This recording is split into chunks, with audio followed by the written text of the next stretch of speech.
नमस्कार दोस्तों, आज आप देख रहे हैं माइक्रोसॉफ्ट ऑफिस का पार्ट नंबर 21। आज के इस वीडियो में हम बात करने वाले हैं कि कैसे आप माइक्रोसॉफ्ट एक्सेल के अंदर फुली ऑटोमेटिक सैलरी स्लिप तैयार कर सकते हैं।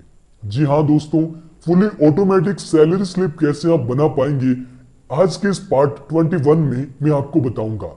दोस्तों, वीडियो के अंदर डिस्क्रिप्शन के अंदर मैंने एक लिंक भी दे रखा है जहां से आप एक्सेल की इस फाइल को डाउनलोड भी कर पाएंगे, ताकि आपको सही से समझ में भी आ जाए और आपको फाइल मिल जाए, ताकि आपका समय ज्यादा बर्बाद भी ना हो। चलिए आज का यह वीडियो हम शुरू कर लेते हैं। तो दोस्तों, यहाँ पर हम कंप्यूटर स्क्रीन पर आ चुके हैं। यहाँ मैं आपको एक्सेल के अंदर दो तरह की सैलरी स्लिप बनाना सिखाऊंगा। वैसे पहले से बनी बनाई है, आपका ज्यादा समय में नहीं लूंगा। और दोस्तों, डिस्क्रिप्शन के अंदर लिंक दे रखा है जहां से आप पूरी फाइल को डाउनलोड कर पाएंगे। अब यहाँ पर देखिए, दो तरह की सैलरी स्लिप है। पहली तो है फुली ऑटोमेटिक, दूसरी है यहाँ पर मैनुअल, आपको सारा काम करना पड़ेगा। सैलरी स्लिप बना लेंगे, उसके बाद में एम्प्लॉय की आईडी, एम्प्लॉय का नेम, उसका कौन सा बैंक अकाउंट है, वो सारी चीजें आपको खुद से लिखनी पड़ेगी। हम सबसे पहले एक बार मैनुअल वाली जान लेते हैं कि आपको कैसे क्या करना पड़ेगा। यहाँ पर देखिए, पूरा काम मैंने पहले से कर रखा है। जहाँ पर ऊपर यहाँ पर आपकी कंपनी का नाम आएगा, या फिर आप जिस भी कंपनी में काम करते हैं उसका नाम। आप डबल क्लिक करके यहाँ से नाम एडिट भी कर सकते हैं। जैसे ये देखिए, आप नाम भी एडिट कर पाएंगे, एड्रेस, मंथली सैलरी स्लिप। उसके बाद में ये मैनुअली वाली है जिसमें आपको खुद से लिखना पड़ता है। जैसे एम्प्लॉय नेम राकेश कुमार, ये हमने लिख दिया। इसकी आईडी क्या है, एम्प्लॉय आईडी 0002, ये एम्प्लॉय आईडी है। मंथ कौन सा है, ये जनवरी मंथ है। अकाउंट नंबर वगैरह सारा आपको मैनुअली एंटर करना पड़ेगा। अब दोनों फाइलें मैंने दे रखी है। इसमें क्या रहता है कि आपको खाली employee name, employee ID, account number वगैरह सारा एंटर करना रहता है, और सैलरी कितनी है वो आपको डायरेक्ट लिखनी है। जैसे सैलरी मान लीजिए 5,000 रुपए है, एंटर करते हैं तो पूरा जो ऑटोमेटिक है। मैनुअली वाले में भी ऑटोमेटिक दे रखा है कि जो नेट अमाउंट रहता है, जिसमें ओवर टाइम कितना रहता है, जो भी खर्च वगैरह पेट्रोल का पैसा है वो कितना रहता है, एक्स्ट्रा इनकम कितनी हुई, टोटल सैलरी करके सारा कितना ऐड हुआ। उसके बाद में डिडक्शन के अंदर क्या आता है, जैसे पीएफ वगैरह है, पीएफ में जितना कंपनी देती है उतना ही हमारे अकाउंट से भी कटता है। ये सही मतलब एक तरह से अपना मेडिकल इंश्योरेंस है, जिसमें बीमार होने पर पैसा वगैरह सारा कंपनी की देती है। उसके बाद एडवांस पेमेंट।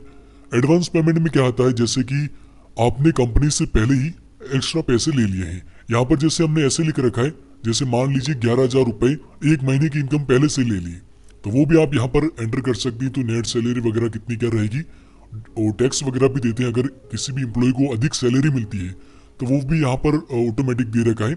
उसके बाद में डायरेक्टर का सिग्नेचर, एम्प्लॉय का सिग्नेचर। तो यहाँ पर दोस्तों ये तो हो गई पूरी मैनुअल वाली, खुद से सारा काम करने वाली सैलरी स्लिप। मैंने यहाँ पर आपको दिखा दी है। फॉर्मूले बस सारे वही है, देख सकते हैं। मैं आपको दिखा देता हूँ। जैसे यहाँ पर टोटल एडिशन क्या है, तो सम करके मैंने यहाँ पर इसकी वैल्यू दे दी और एंटर कर दिया, तो यहाँ पर टोटल इसने कर दिया। उसके बाद डिडक्शन के अंदर भी वही दे रखा है, इन सबको जोड़ के सम करना है। उसके बाद में नेट सैलरी कौन सी है, तो इसमें से इसको माइनस कर देना है डिडक्शन वाले को। उसके बाद में नेट सैलरी यहाँ पर आ जाएगी। तो यहाँ पर जो नॉर्मल सम वाले फॉर्मूले थे वो यहाँ पर एंटर कर दिए हैं। इसको हम यहाँ से क्लोज कर देते हैं। तो यहाँ पर दोस्तों अब मैं आपको बताता हूँ फुली ऑटोमेटिक सैलरी स्लिप, जो कि आपको सभी को पसंद आएगी। यहाँ पर दोस्तों आप देख सकते हैं काम पूरा वही है, लेकिन यहाँ पर पूरा ऑटोमेटिक कर रखा है। जैसे एम्प्लॉय कोड से यहाँ पर आपका सारा काम हो जाएगा। जैसे गजेंद्र सिंह ये एम्प्लॉय नेम है, इसका एम्प्लॉय कोड है, आप देख सकते हैं 51, एम्प्लॉय 51 है। अगर जैसे मैं आपको बता दूं, यहाँ पर आप देख सकते हैं वी लुकअप का इस्तेमाल किया गया है, और जितने भी हमारे कंपनी के अंदर एम्प्लॉय है उन सब का यहाँ पर एम्प्लॉय आईडी दे रखा है। जैसे अगर मैं 52 करता हूँ तो आप देख सकते हैं एम्प्लॉय का नाम आ जाएगा, उसका कौन सा काम है, जैसे सुपरवाइजर है, उसका अकाउंट कौन सा है, उसका अकाउंट नंबर कौन सा है, मंथ कौन सा है, उसकी बेसिक सैलरी कितनी है, उसने इस जनवरी मंथ में कितना ओवर टाइम किया है, यहाँ पर टोटल पैसा कितना हो रहा है, पीएफ वगैरह ईएसआई वगैरह काट कर उसका टोटल पैसा कितना कट रहा है, और नेट सैलरी कितनी रहती है, वो सारा यहाँ पर दिया गया है। आपको केवल यहाँ पर एम्प्लॉय कोड ही चेंज करना है। एम्प्लॉय कोड चेंज करते ही यहाँ पर सारा काम पूरी तरह से ऑटोमेटिक हो चुका है। अब ये आपको सैलरी स्लिप काफी पसंद आएगी, क्योंकि अगर आपको किसी कंपनी में काम करना पड़ा तो वहां पर आपको सारा हाथ से लिखने की जरूरत नहीं है या फिर पर्चियां ढूंढने की जरूरत नहीं है। आपको डायरेक्टली इनमें से ही सारा काम हो जाएगा, खाली एम्प्लॉय कोड एंटर करने हैं। एम्प्लॉय कोड भी आप देख सकते हैं, जितने भी आपके एम्प्लॉय होंगे उस हिसाब से यहाँ पर आ जाएगा। अब एक चीज आपको इसमें जरूर से मेंटेन करनी है कि आपको इसमें एक और शीट बनानी पड़ती है। यहाँ पर देखिए हमने एक और शीट बना रखी है और वीलुकअप फॉर्मूले का इस्तेमाल करके हमने सारा काम कर दिया है। अब आपके कंपनी के अंदर या फिर आप जिस भी कंपनी में काम कर रहे हो उसके एम्प्लॉय कोड सारी लिस्ट आपको यहाँ पर रखनी है। एम्प्लॉय के नेम, वो उनका क्या काम है, मंथ कौन सा है, सैलरी कितनी है, ओवर टाइम वगैरह है, कन्वेंस कितना कर रहे हैं, एक्स्ट्रा इनकम, अपना पीएफ कितना है, ईएसआई कितना है, एडवांस पेमेंट कितना लिया है, टैक्स वगैरह, बैंक का नाम, अकाउंट नंबर और नेट सैलरी, ये आपको सब लिख देनी है। नेट सैलरी आप लिखेंगे तो भी चलेगा, नहीं लिखेंगे तो भी चलेगा। ये वैसे मैं पूरी फाइल आपको दे रहा हूँ, आप डाउनलोड कर लेना और एक्सेल में ओपन कर लेना, आपका काम और भी आसान हो जाएगा। एक बार मैं आपको यहाँ पर जो फॉर्मूले थे वो मैं आपको दिखा देता हूँ। यहाँ पर मैंने कौन कौन से फॉर्मूले इस्तेमाल किए हैं। यहाँ पर मैं आपको बता दूं, केवल इस वाली जो सैलरी स्लिप में केवल एक तो सम का फॉर्मूला और दूसरा वीलुकअप का फॉर्मूला इस्तेमाल किया गया है। अब यहाँ पर दोस्तों एम्प्लॉय आईडी के लिए हमने यहाँ पर डाटा वैलिडेशन का इस्तेमाल किया है। वैलिडेशन का इस्तेमाल कैसे, देखिए डाटा पर गए, डाटा वैलिडेशन पे क्लिक किया, यहाँ से डाटा वैलिडेशन, उसके बाद में यहाँ पर हमने अलाउ के अंदर लिस्ट को सेलेक्ट करके सोर्स हमने क्या दिया, सोर्स हमारा यहाँ पर शीट नंबर 2 है जहाँ पर हमने सारा डाटा एंटर कर रखा है। तो हमें यहाँ पर केवल क्लिक करना है और उसके बाद में यहाँ पर आपका जो एम्प्लॉय आईडी है वो सेलेक्ट कर लेना है और ओके कर देना है। बस इतना सा काम करना है आपको यहाँ पर। उसके बाद में आपको यहाँ पर एम्प्लॉय नेम के अंदर वीलुकअप फॉर्मूला इस्तेमाल करना है। मैं आपको बता देता हूँ, वैसे पूरी फाइल तो आपके पास में है ही। यहाँ पर केवल जैसे आप देख सकते हैं, सबसे पहले E6 कौन सा है, E6 मतलब ये यहाँ पर यूजर जो एम्प्लॉय की आईडी है वो सेलेक्ट कर रखी है। उसके बाद में शीट नंबर 2, शीट नंबर 2 कौन सा, जैसे यहाँ पर देखिए टेबल अरे, इसका मतलब होता है कि आपने जो डेटा ले रखा है उस सबको आपको सेलेक्ट कर देना है। जब भी आप डाटा को पूरा सेलेक्ट करेंगे तो यहाँ पर मैं आपको बता दूं इस तरह का आपको दिखेगा।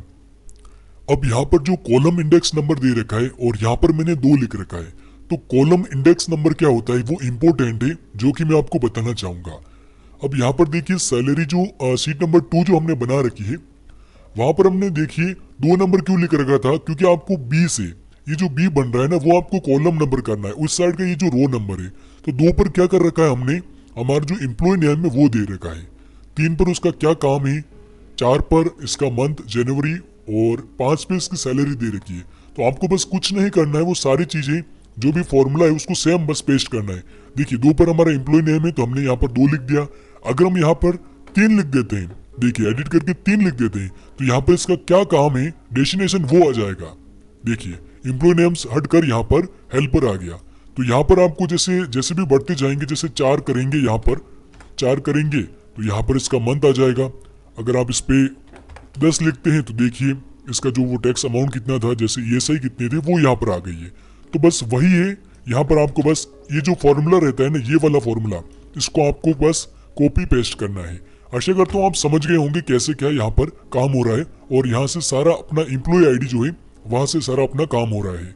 तो ये फाइल मैंने डिस्क्रिप्शन के अंदर दे रखी है। दोनों फाइलें जो सैलरी की दोनों हैं, एक मैनुअल वाली और ऑटोमेटिक वाली, दोनों आप ले सकते हो और इस्तेमाल कर सकते हैं।